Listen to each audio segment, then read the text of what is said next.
રાજકોટમાં મનપા દ્વારા 77માં વન મહોત્સવની ઉત્સાહભેર ભવ્ય ઉજવણી કરવામાં આવી છે. શ્રી કાંતા સ્ત્રી વિકાસ ગૃહ પ્રાથમિક શાળા ખાતે આ ખાસ કાર્યક્રમનું આયોજન કરાયું હતું. આ વર્ષે વન મહોત્સવની ઉજવણી એક પેડ માં કે નામ 3.0 અભિયાન હેઠળ કરવામાં આવી છે. મેયરે નાગરિકોને પોતાની માતાના નામે એક વૃક્ષ વાવી પર્યાવરણ જતનમાં જોડાવા અપીલ કરી છે. માતાના નામે વાવેલા વૃક્ષ સાથે ભાવનાત્મક જોડાણ થતાં લોકો સ્વયં તેનું જતન કરશે તેમ જણાવાયું હતું.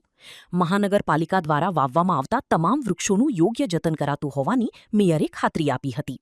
આજે વન વિભાગ દ્વારા વન મહોત્સવના 77માં કાર્યક્રમમાં એક બહુ જ સુંદર દેશના વડાપ્રધાન નરેન્દ્રભાઈ મોદીએ જે થીમ આપી છે કે એક પેડ માં કે નામ, એ થીમ ઉપર આ કાર્યક્રમ થવા જઈ રહ્યો છે.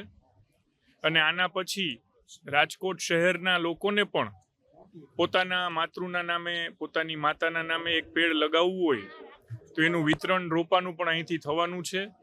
વન વિભાગ અને રાજકોટ મ્યુનિસિપલ કોર્પોરેશનના સંયુક્ત ઉપક્રમે યોજાયેલા કાર્યક્રમમાં સૌ રાજકોટવાસીઓને વિનંતી છે કે તમારી માતાના સ્મરણમાં એક ઝાડ જરૂરથી વાવો, કારણ કે આજે આ નાનકડું ઝાડ, આ નાનકડો પૌધો છે અને એ જ્યારે મોટું થશે ત્યારે તમને ગર્વ પણ થશે અને આપણી માની જે સ્મૃતિઓ છે એ આની સાથે જીવિત રહેશે. આનું નામ જ એક પેડ માં કે નામ છે, એટલે જે પોતે ઝાડ વાવ્યું છે એ તો સ્વાભાવિક છે કે લોકો એની માની સ્મૃતિમાં વાવ્યું હોય તો જતન કરવાના છે.